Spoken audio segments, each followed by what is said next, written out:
신앙했던 우리 렘넌트들이 정말 237 왕 앞에 가이사 앞에 설 수 있도록 계속 기도해 주시고, 우리 태영아 부모님들과 조부모님들 또 하시는 기도처럼 우리 렘넌트들 잘 사역할 수 있도록 늘 기도 부탁드립니다. 오늘 오후 예배 시간 또 피곤한 시간이지만은 더 힘을 얻으시고 하나님의 큰 은혜를 받는 귀한 시간 되었으면 좋겠습니다. 우리 옆에 있는 사람에게 한번 인사 나누도록 하겠습니다. 말씀이 선포되는 곳에 있는 분이 제자입니다. 오늘 하루 동안 하나님 말씀 속에 언약을 꼭 붙잡으시고 승리하시는 우리 모든 성도님들 되시기를 주의 이름으로 마음껏 축복드립니다. 제가 안경을 안 끼다가 안경을 막 최근에 좀 끼고 있는데, 끼니까 조금 불편한 감은 있지만은 저 제일 뒤에 있는 분의 표정까지 다 보여가지고요. 뒤에서 자시는 분들 제가 이름 적을 건데, 여기 제가 볼펜도 있거든요. 그래서 이름 적고 제가 일주일 동안 팀 사역할 거니까 귀한 은혜를 꼭 받는 중요한 시간 되었으면 좋겠습니다. 오늘 말씀은 전도자의 일심이라는 제목으로 같이 말씀 좀 나누도록 하겠습니다. 먼저 서론에서 현장에 계속 인도받아 보면은 정말 이 영적인 문제가 보입니다. 우리가 현장을 놓치면은 이 영적 문제가 잘 보이지 않습니다. 현장에서 한 사람 만났는데 성형 마취제에 중독된 사람이었습니다. 성형 마취제 프로포폴이라는 마취제인데 여기에 중독돼 가지고 한 50방에서 60방 정도를 맞은 사람인데요. 그분에게 여기에서 어떻게 좀 빠져나올 거냐 이렇게 얘기하니 그분이 정신 차려 가지고 나오겠다 이렇게 말을 했습니다. 지금 또 현장에서 마약을 하고 있는 또 사람과 좀 대화를 나누고 있는데, 사역을 해 나가고 있는데, 그분도 어떤 마인드냐 하면은 이 마약을 끊기 위해서 내가 지금 감옥에 들어가가지고, 감옥에 들어가면 아무래도 제재가 있으니까 끊을 수 있겠다 해가지고 자진해서 감옥에 들어갔다가 나온 사람입니다. 이분도 그 인본주의로 이 문제를 해결하려고 했죠. 그런데 제가 얘기했습니다.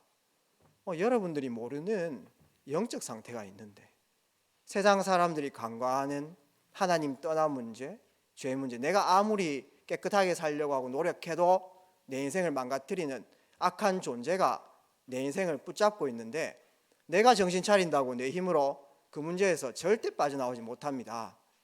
영적 문제를 해결해야 빠져나올 수 있습니다. 이렇게 하면서 말씀을 전하게 됐습니다. 전 세계에 여러 가지 사건 사고들이 많이 일어납니다. 미국 같은 데는 총기 사고가 일어나고 있죠. 어떤 사람이 콘서트 한다고 막 여러 명이, 몇백 명이, 몇천 명이 모여 있는데 따발총 가지고요 거기에 막 쏘았습니다. 몇십 명의 사상자가 나타나게 됐죠. 사람 힘으로 할 수 있습니까? 저는 다른 사람들 체했을 때 제가 이제 바늘로 좀 잘 따드리거든요. 근데 제 손은 제가 못 따요. 무서워가지고 제 손도 제가 못 따는데 사람 힘으로 그 사람을 죽인다는 게 절대 불가능합니다.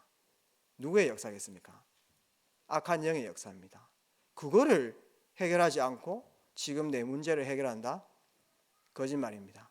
그 다음에 예를 많이 들어보셨겠지만은 돈에 사로잡혀 가지고 부모에게 보험을 다 들게 해놓고 완전히 사로잡혀 가지고 그 부모를 살인한 자녀, 이해됩니까? 여러분 그런 거 할 수 있으세요? 절대 안 되죠. 그 사로잡힌 겁니다. 돈에 완전히 사로잡힌 거죠. 돈에 사로잡힌 것 같지만은 누구에게 사로잡혔을까요? 악한 영에게 사로잡혔습니다. 이 악한 영이 그들의 주인으로 있는데, 내 인생을 딱 붙잡고 있는데, 내가 정신 차려서 내 힘으로 그 문제 해결할 수 있다? 의지는 있겠지만은 불가능하죠. 몇 가지 예화만 들었을 때도 우리 전도자분들, 우리 성도님들 마음속에 딱 드는 것이 있을 겁니다. 이 영적 문제 해결할 수 있는 유일한 비밀 누구죠? 오직 그리스도. 할렐루야입니까? 우리가 이 비밀을 알고 있습니다. 많은 성공자들을 부러워할 수도 있겠지만 성공자들이 이 비밀 몰라가지고 성공하고 무너지고 있습니다. 어떻게 할 겁니까? 저들의 영적 문제 해결할 수 있는 유일한 비밀은 그리스도밖에 없습니다. 이 그리스도를 전달하기 위해서 우리 후대들이 성공해야 된다는 것이죠. 그래서 우리는 현장을 보면 볼수록 오직 그리스도라는 결론이 나옵니다. 저 현장에 필요한 것은 그리스도다. 이 그리스도가 선포되어지고 전달되어질 때 그 현장에 하나님 나라가 임하는 것입니다. 내가 처한 모든 현장에 하나님 나라가 임해야 그 현장은 절대 희망이 있습니다. 아무리 발전된 현장이라도 하나님 나라가 임하지 못하면 절대 불가능한 현장입니다. 절대 가능한 현장은 하나님 나라가 임해야 되죠. 내 개인에게, 우리 가문 한번 생각해 보십시오. 우리 가게를 통해서 내려오는 영적 문제, 하나님 나라 외에는 답이 없습니다. 시간표에 따라 이 하나님 나라가 임하기 때문에 전도자분들이, 우리 모든 성도님 분들이 지속해서 이 시간표를 봐야 되겠죠.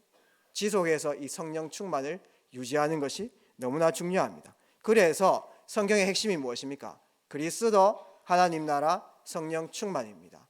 여기에 결론 난 자들이 바로 전도자들입니다. 할렐루야입니까? 옆에 분들에게 한 번 더 인사 나누도록 하겠습니다. 당신은 전도자입니다.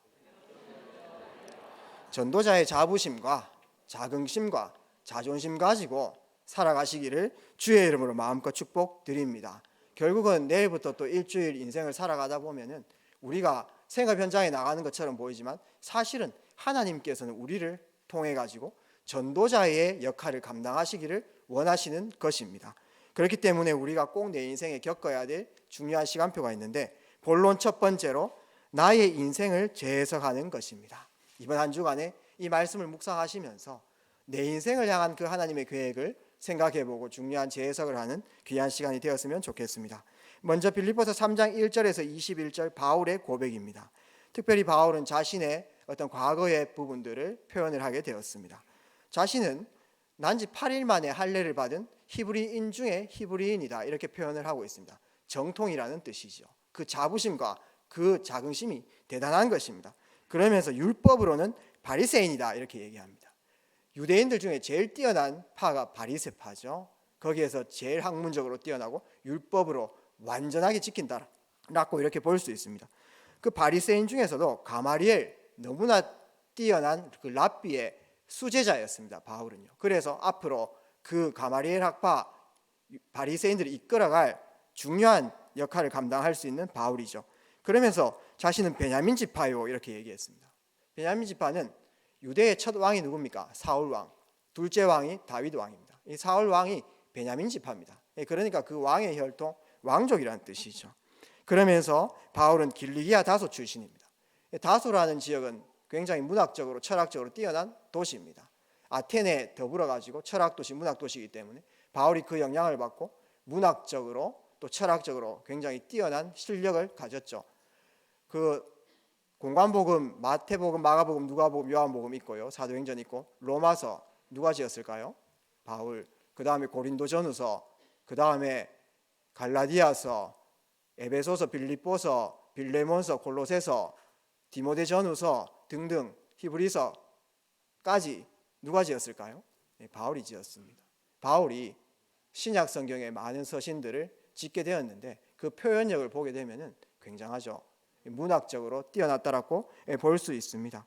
그러면서 바울은 로마 시민권을 획득한 자입니다. 그 시대 로마는 세계에서 제일 강국이기 때문에 로마 시민권만 갖고 있으면은 그냥 내 인생이 탄탄대로라고 이렇게 보면 돼요. 바울이 감옥으로 많이 갔지만은 감옥에도 안 갈 수 있었어요. 그 로마 시민권만 들이대면요. 그 정도로 세상적으로는 모든 것을 다 가진 바울입니다. 그 모든 유대인들이 바울처럼 되려고 노력하는 것이죠. 바울이 모든 얻은 것, 이룬 것을 어떻게 이루었습니까? 어떻게 얻었습니까? 이렇게 따라가면서 우리 성도들도 그렇잖아요. 세상에서 성공했는 사람들 따라가면서 어떻게 이 자리에 올라갔습니까? 존경하면서 롤모델로 삼을 수 있지 않습니까? 바울이 그런 인물입니다. 근데 이 바울이 다메섹 도상에서 그리스도 만나게 되고 내 인생을 다시 한번 재해석하게 되었습니다. 이제 내가 의로 여겼던 것들, 내가 맞다라고 생각하고 그렇게 일평생 집중했던 그 모든 것들이 이제는 배설물로 느껴진다. 정말 그리스도를 깨닫고 이것이 나를 해로 여기고 이것을 배설물로 여겨진 것입니다. 그래서 바울은 많은 사람들이 어떻게 이루었습니까? 어떻게 얻었습니까? 라고 물을 수 있겠지만은 내가 얻었다 함도 아니고 온전히 이루었다 함도 아니고 그리스도께 잡힌 바 된 그것을 잡으려고 쫓아간다. 내 인생 속에 가장 가치를 깨달은 것입니다. 그러면서 내가 달려갈 표대를 향해서 달려간다. 그러면서 하나님께서 나로 하여금 하시고자 하시는 것, 전도자의 상급, 그 부르심의 상을 향해서 나아간다, 달려간다라고 고백을 하게 됩니다. 그래서 내 인생을 재해석한 것이죠. 내가 이때까지 다른 것들 집중하고 살았지만은 진짜 내 인생에 가치 있는 것이 무엇인가? 이런 부분들은 바울은 그리스도를 만나고 깨닫게 되었던 것입니다. 실제 그러한 삶이 보이는 거죠. 그 삶이 오늘 사도행전 14장 19절에서 22절에 잘 보입니다. 루스드라라는 지역에 우리 들어가가지고 이 복음 전한다는 그 이유로 돌에 맞게 되었습니다. 돌에 맞고 나서 죽은 줄 알았어요, 사람들이요. 바울은 뭐 의식이 없었겠죠. 그래서 밖에 내쳐졌는데 눈이 떠여지는 거예요. 그래서 다시 살아났습니다. 보통 사람들은 치료도 받고 또 시간표를 보면서 다시 그 현장으로 들어갈 것인데, 바울은 그렇게 돌을 맞고 그 다음 날 바로 다시 그 현장으로 들어간 것을 보게 됩니다. 왜 그렇습니까? 하나님 나라가 기준이기 때문에 그렇습니다. 내 상황이 기준이 아닌 것이죠. 바울이 돌에 맞았을 때 누구를 생각했겠습니까? 성경에 나오는 부분들은 없지만은 저는 분명히 바울은 스데반을 생각했다라고 봅니다. 왜 그러냐면은 사도행전 7장에 보게 되면은 스데반이 돌로 맞는 그 내용들이 나오지 않습니까? 그때에 바울이 그 현장에 있었습니다. 스데반이 마지막 설교를 했을 때 유대인들이 극분노하여 가지고 이제 돌을 치기로 했죠. 그래서 돌로 치는데 돌 칠 때에 혼자 치는 게 아니고요. 2인 1조입니다. 우리 군대 가신 분은 알잖아요. 사수, 부사수 있는 것처럼 돌 칠 때 있지 않습니까? 2인 1조예요. 한 사람이 이제 돌을 치면요. 그 한 사람의 행동이 정당하다라는 것을 증인으로 딱 있는 겁니다. 그 증인이 나는 이 사람을 지지하고 이 사람의 행동이 돌 치는 행동이 정당하다라는 것으로 어떤 행동을 하냐 하면은 그 돌 치는 사람의 겉옷을 받아주는 것입니다. 바울은 실제 돌을 던지진 않았지만은 돌 치는 사람의 그 옷을 받아준 사람입니다. 공범이죠. 똑같은 겁니다. 바울은 그 현장에서 스데반이 죽는 현장을 보게 됐습니다. 그런데 자세히 보니까 죽는 모습이 아니에요. 천사와 같고 자는 모습이었죠. 하나님 나라가 임한 그런 모습이었습니다. 바울이 복음을 깨닫고 그게 다 이해가 됐을 거예요. 아, 영적인 축복이 임했구나. 바울이 돌에 맞았을 때 스데반을 생각했지 않겠나 싶습니다. 그래, 스데반 집사님이 이런 상황 맞이했었지. 그때 타협하지 않고 오로지 복음 선택하고 전도 선택하고 중요한 인도받아서 중요한 응답의 길을 좁은 길로 걸어갔구나, 이런 생각들을 하게 되었을 것입니다. 그래서 바울은 그러한 중심 가지고 어떻게 보면 스데반을 롤 모델로 삼아가지고 자신도 그렇게 사역을 하게 되었던 것이죠. 우리가 이 바울처럼 최고 가치를 하나님 앞에서 찾기를 주의 이름으로 축복드립니다. 우리가 복음을 깨닫게 됐습니다. 복음은 완전하고 충분하고 모든 것입니다. 여기에 대한 결론이 나야 전도자의 축복을 감당할 수 있다는 것이죠. 어떤 상태입니까? 어떤 것도 필요 없는 상태. 최고의 것을 소유했기 때문에 어떤 것도 필요 없는 상태. 싸워서 이길 필요 있습니까? 하나님께서 함께 하시는데. 싸워서 이긴다는 말은 하나님이 없을 때 통하는 말이거든요. 하나님이 없으면 내가 강하게 해야 되잖아요. 근데 나를 돌봐주시고 내 인생을 책임져 주시는 하나님이 전도자와 우리 성도들과 함께 하는데 내가 싸울 필요가 있습니까? 더 강하신 그분이 있는데요. 그렇기 때문에 내 주장도 없는 것입니다. 내가 지금 혹시 매여 있는 곳이 있습니까? 나는 이걸 획득해야 되겠다 해가지고 계속 집중하는 부분들이 있습니까? 거기에서 자유함을 얻는 것입니다. 저도 앞에 이 목사로 이렇게 서게 됐습니다. 목사가 뭐 경제 활동이 없기 때문에 경제에 잡혀버리면 어떻게 되겠습니까? 경제 활동을 못하기 때문에 경제에 잡히고 24시 계속 돈 벌어야 되겠다. 어떻게 하면 내 살 길을 찾을까? 이런 데 집중하면 어떻게 될까요? 뭐 당연히 현실적인 문제라서 그런 부분들 생각할 수 있겠지만 사탄에게 많은 거 속을 것입니다. 제가 이 자리에서 하나님 앞에 똑바로 서야지, 설교는 이렇게 하면서 마음속에 자리를 차지해야지. 우리 천 목사님 다음에 정 목사님이고 정 목사님 다음에 바로 내다 이렇게 하면서 있지 않습니까? 그런 마음 품고 뭐 이런 식으로 거기에 집중하면 뭐 그런 생각할 수도 있겠는데 많은 거 빼앗기겠죠. 우리 교회 목회자분들은 그런 생각하는 사람 한 분도 없습니다. 그렇기 때문에 목회자들이 당연히 그렇지라고 생각할 수 있지만은 그렇지 않습니다. 그 자리와 명예에 사로잡힌 목회자들, 전도자들 많이 있습니다. 만약에 제가 거기에서 자유하지 못하면 어떻게 될까요? 많은 것을 놓치게 되겠죠. 중요한 사역을 감당할 수 없는 것입니다. 정말 복음을 깨닫고 나서 내 주장도 필요 없는 것입니다. 내 자리도 필요 없고요. 돈도 내 인생의 목적이 아닌 것입니다. 내가 혹시 속박된 곳이 있습니까? 오늘 복음으로 참된 자유 얻으시는 근본 치유가 일어나기를 주의 이름으로 마음껏 축복드립니다. 어떤 것도 문제되지 않는 거예요. 문제는 원래 있잖아요. 죽은 시체가 문제 없습니다. 살아가는 거 원래 문제가 있어요. 그러나 인생을 살아갈 때 크고 작은 문제들이 있습니다. 그런데 내가 만약 힘이 없다면 어떤 것도 다 문제가 됩니다. 내가 만약에 어떤 문제가 와도 그 문제를 이길 수 있는 힘이 날마다 회복된다면 어떤 것도 문제되지 않습니다. 몸이 아픈 사람에게는요, 집에서 청소하는 것도 문제예요. 내가 몸이 너무 힘들면요, 설거지하는 것도 문제가 될 수 있습니다. 너무 힘드니까요. 설거지하는 거, 청소하는 거, 그게 뭐가 문제입니까? 그냥 10분 시간 짜가지고 그냥 하면 되는 건데. 그런데 그렇단 말이에요. 어떤 사람은 이 힘을 회복하지 못해가지고 모든 것을 문제 삼는 사람이 있습니다. 작은 것도 문제고요, 큰 것도 문제고, 다른 사람이 행동 똑바로 못하는 것도 문제고요, 모든 것이 다 문제입니다. 그런데 우리가 날마다 위에서부터 주시는 힘을 회복해가지고 어떤 것도 문제되지 않는 상태, 그거는 종교처럼 그냥 마음을 비하라, 인내해라 이런 뜻이 절대 아닙니다. 하나님께서 내 마음과 생각을 주장하여 주셔가지고 괜찮은 상태입니다. 하나님께서 날마다 거기에 따른 더 큰 응답을 주시는 그런 상태라고 볼 수 있습니다. 그러면서 우리의 응답의 기준이 무엇입니까? 나라는 것에 집중해가지고 내 것이 채워지면 기분 좋고 내 것이 결핍되어지면 기분 나쁘고, 이것이 내 응답이 아니잖아요. 진정으로 복음을 깨달으면 하나님 나라 실현되는 것이 내 응답의 기준인 것입니다. 그래서 내가 최근에 혹시나 기뻐서 웃음을 지었다면 그 웃음의 의미가 무엇인지 한번 그 웃음을 한번 분석해 보시길 주의 이름으로 축복드립니다. 내가 지금 왜 웃고 있지? 아, 내게 채워져서 웃는 거구나. 아, 하나님 나라가 실현됐기 때문에 내가 진정한 기쁨 속에 있는 거구나. 오늘 지금 내가 왜 슬프지? 내가 지금 왜 울고 있지? 아, 내가 추구하는 그것이 결핍돼서 지금 눈물이 나네. 그게 아니고요, 저 죽어가는 저 현장, 하나님의 탄식, 그 하나님의 눈물, 그것이 내 인생의 진정한 눈물 되기를 바랍니다.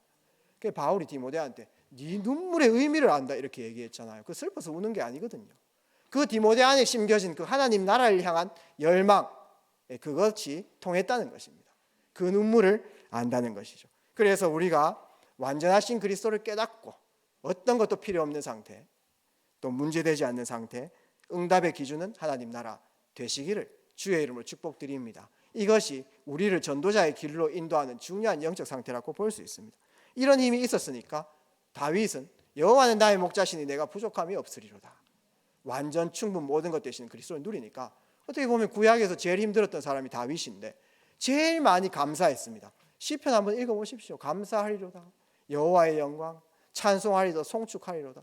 그것이 바로 다윗의 승리할 수밖에 없는 영적 상태였습니다. 신약에서 제일 힘들었던 사람이 누굽니까? 바울이잖아요. 여러 가지 고통과 죽음의 위기와 매맞고 추위와 고통 속에. 그런데 서신서 한번 읽어보십시오. 제일 감사했던 사람이 누굽니까? 날마다 감사했습니다.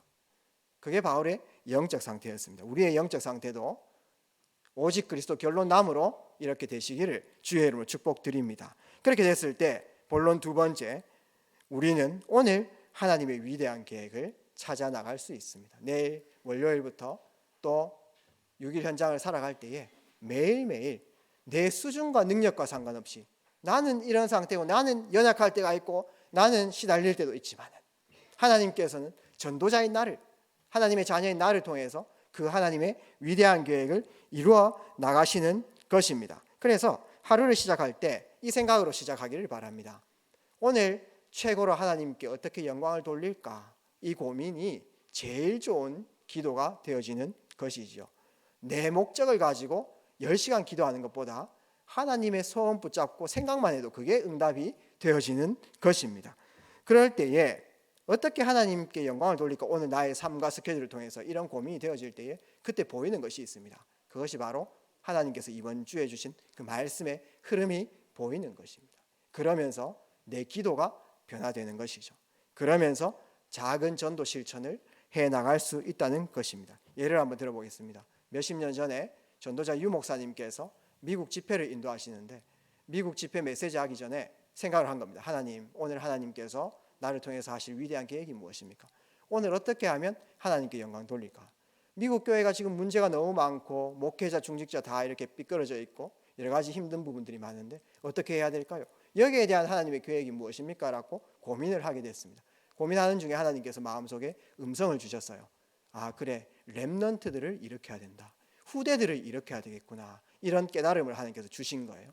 그때부터 성경에 있는 후대에 대한 말씀이 보이는 것입니다. 이사야서 6장 13절 말씀처럼 밤나무 상수리 나무가 배임을 당해도 그 그루터기는 남아있는 것 같이 거룩한 씨가 이 땅의 그루터기니라. 남은 자, 이런 말씀이 성경에서 또 말씀 가운데 확인되어지는 거죠. 그때부터 이제 기도가 틀려지는 것입니다. 하나님, 렘넌트들에게 보좌가 임하게 하옵소서. 렘넌트들이 하나님과 소통되게 하옵소서. 하나님, 이 렘넌트들이 일어나서 중요한 시간표 위에 하나님의 나라가 임하게 하옵소서. 이렇게 기도가 틀려지는 것이죠. 그러면서 그 렘넌트들을 세우기 위해서 작은 실천을 하게 됐습니다. 아, 그래, 1.5세 렘넌트들을 모으자. 이 렘넌트들이 깨달아야 된다. 이렇게 해서 뭐 100명 정도, 150명 정도 모은 것이 뭐가 됐습니까? 그것이 바로 지금 몇십 년째 하고 있는 렘넌트 컨퍼런스. 지금은 2만 명 이상 이렇게 모여가지고 전 세계 렘넌트 운동이 일어나고 있습니다. 그 대회를 치른 것이 중요한 거 아니고 5대양 6대주에 곳곳마다 전문인 전도제자 렘넌트들이 일어나서 전도운동하고 있다는 것이죠. 그것이 실현된 것입니다. 그래서 어떻게 보면 오늘 하나님께 영광 돌릴 수 있는 작은 스케줄이 무엇일까? 이런 부분들 고민하고 집중하는 것이 후대에 우리 역사의 엄청난 응답으로 연결되어질 수 있는 것입니다. 내일부터 해가지고 하나님의 나를 향한 위대한 계획을 꼭 찾으시기를 주의 이름으로 축복드립니다. 우리가 연약할 때 있습니다. 하나님께서 나를 통해서 계획을 이루어 나가시려고 하는데 연약할 때 있잖아요. 또 힘들 때 있죠. 힘이 많을 때도 있겠는데 뭐 여러 가지 일들도 있고 또 여러 가지 상황들이 있으면 연약할 때 있잖아요. 저도 부교역자로서 보통 이제 새벽 기도를 뭐 일주일에 한 3회 정도 인도를 하는데 뭐 저는 그렇게 새벽에 깨는 게 힘든 스타일은 아닙니다. 어릴 적부터 좀 일찍 깨는 스타일이기 때문에. 근데 제가 이제 보통 뭐 4시간 정도, 5시간 정도 자면은 뭐 거뜬하게 이제 일어날 수 있어요. 그런데 조금 가정 상황에 의해 가지고 그 보통 이제 12시 이렇게 자면 4시 20분 뭐 이렇게 일어나면 되는데 2시 이렇게 이제 잔 거예요. 사실은 잠들고 못 깰 수 있으니까 안 자고 있지 않습니까? 그냥 눈 뜬 상태로 있다가 그냥 4시 20분 알람 울리면 바로 깨가지고 바로 교회 가려고 했어요. 안 자려고 했는데 잠들었습니다. 한 3시쯤에. 그러니까 어떻게 될까요? 너무 힘들죠. 근데 이제 아침에 힘든 건 맞는데 제가 뭐 가기 싫다 이런 생각은 잘 안 들거든요. 좀 그대로 은혜로 제가 이제 말씀을 묵상하면 뭐 지식 전달하는 것이 아니고 그래도 제가 은혜 받은 것을 전달한단 말입니다. 그러면은 이런 기대감이 있거든요. 아, 내게 주신 그 응답을 소수지만은 우리 성도님들에게 전달하면 우리 성도님들 되게 같이 은혜 받으시고 되게 많은 걸 깨달으실 것이다라는 기대가 있기 때문에 되게 올라가는 게 나쁘진 않습니다. 근데 그때 뭐 3시쯤 이렇게 잠들고 1시간 20분 후에 깨야 되니까 그때는 갑자기 생각이 확 뜨는 거예요. 가기 싫다. 오늘 하루만 시간이 멈추었으면 좋겠다 뭐 이런 생각들. 그 정도로 연약하죠.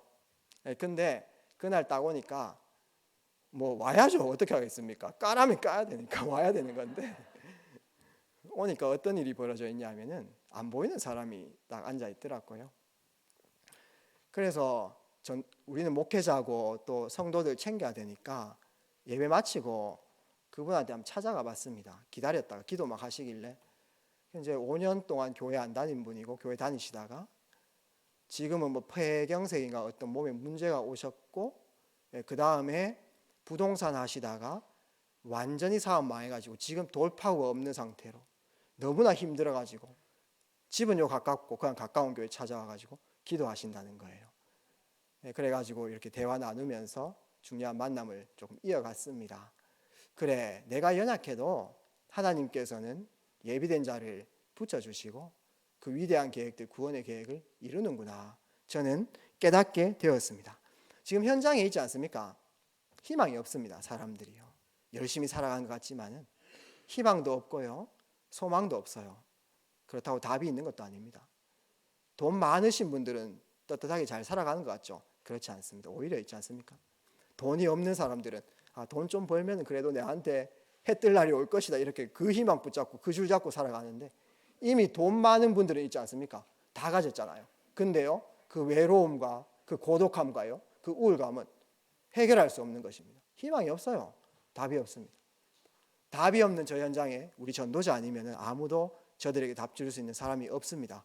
누가 줍니까? 그리고요, 전 세계에 한 번도 복음 못 듣고 죽어가는 영혼들이 반 이상입니다. 한 번도 복음 못 듣고 죽는 사람들이 많다니까요. 우리 전도자들이 꼭 기억하셔야 됩니다. 하나님께서 우리 개인마다 직장을 주셨고 지역을 주셨잖아요. 내가 이 지역에서 복음을 전달하지 않으면 내 지역에 있는 많은 사람들, 수많은 영혼들 한 번도 복음 못 듣고 갈 수도 있습니다. 우리 현장에 아무도 들어와 주지 않습니다. 하나님께서 내게 맡기신 현장인 것이죠. 그러면서 현장뿐 아니라 교회 안에 성도님들인데도 복음 모르고 있지 않습니까? 인본주의, 신비주의, 율법주의에 빠져가지고 완전 고통당하는 사람 너무나 많습니다. 그런 사람 다 살려야 되는 것입니다. 교회 안에 있지 않습니까? 우리 모든 권속들, 직분 받으신 분들 있잖아요. 다 사명이 있습니다. 내 수준과 상관없이 하나님께서 귀한 사명을 다 주셨어요. 이 사명 감당할 때 제일 행복해집니다. 이 사명 감당할 때 제일 가치 있는 인생, 인간다운 인생 살 수 있는 거예요. 근데 이거 놓치고 살아가잖아요.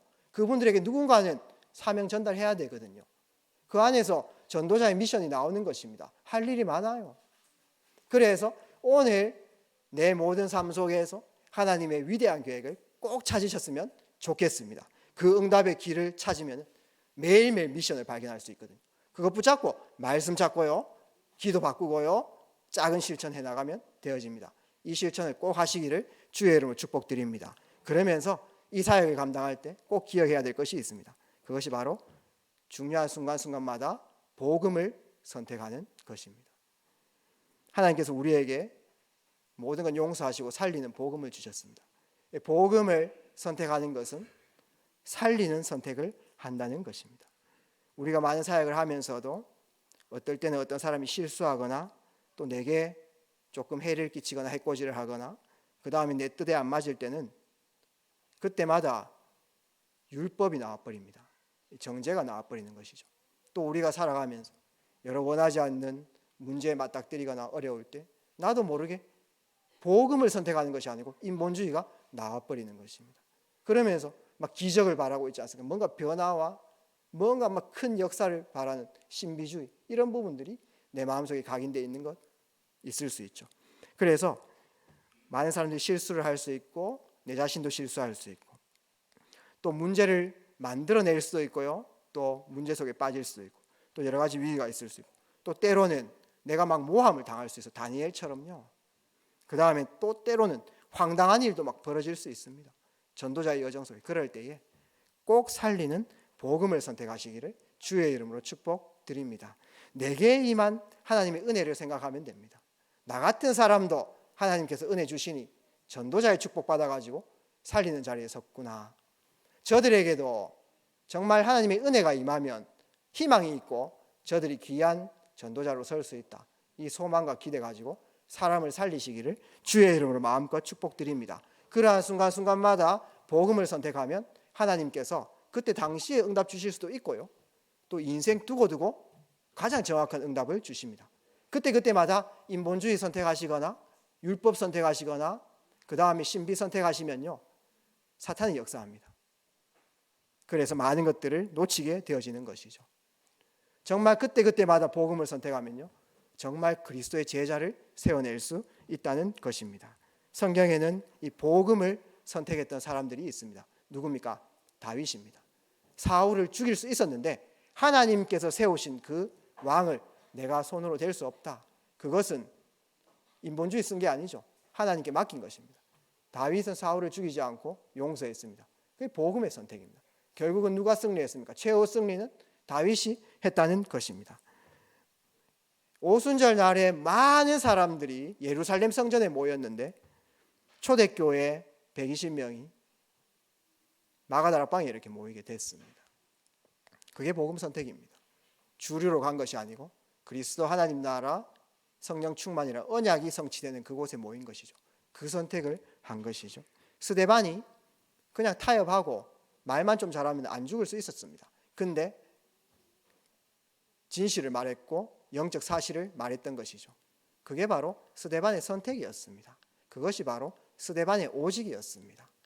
그 이후에 그 스데반의 그 헌신의 역사는 지금도 우리에게까지 일어나는 것이죠. 안디옥 교회 중요한 멤버들이 교회가 형성되기 전에 유대인에게만 복음 전하지 않고 헬라인에게 복음 전하는 이방 선교의 중요한 눈이 열렸습니다. 그것이 복음 선택입니다. 흩어져 가지고 쫓겨나가는데 그때의 그 응답은 지금도 그대로 역사 일어나는 것이죠. 우리 모든 성도님들께서 귀한 사역을 하나님께서 맡기셨는데 순간순간에 복음 선택하는 최고 응답들이 있기를 주의 이름으로 마음껏 축복드립니다. 결론 말씀 맺도록 하겠습니다. 하나님께서 우리 전도자에게 중요한 축복을 주셨습니다. 빌립보서 1장 6절 너희 마음속에 착한 일을 시작하신 이가 그리스도의 날까지 이루실 줄을 내가 확신한다. 나 자신도 확신하시고 내가 사역하는 그 대상자를 놓고도 확신하시고 살리는 축복들 누리셨으면 좋겠습니다. 빌립보서 2장 13절 말씀 보니까 너희 안에서 행하시는 이는 하나님이시니 우리 안에 행하시는 분이 하나님이시래요. 자기의 기쁘신 뜻을 위하여 소원을 두고 행하게 하시니라. 성도 한 분 한 분을 하나님께서 기쁘신 소원을 두고 한 분 한 분 행하시고 계시다는 것입니다. 빌립보서 3장 20절에서 21절 말씀 보니 우리의 시민권은 하늘에 있다라고 말합니다.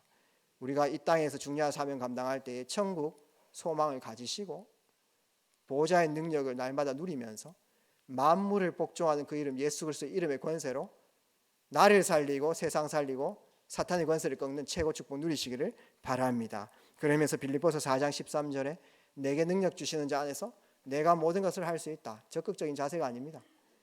나의 주소를 제대로 알아라는 것입니다. 바울은 이거 감옥에서 표현했습니다.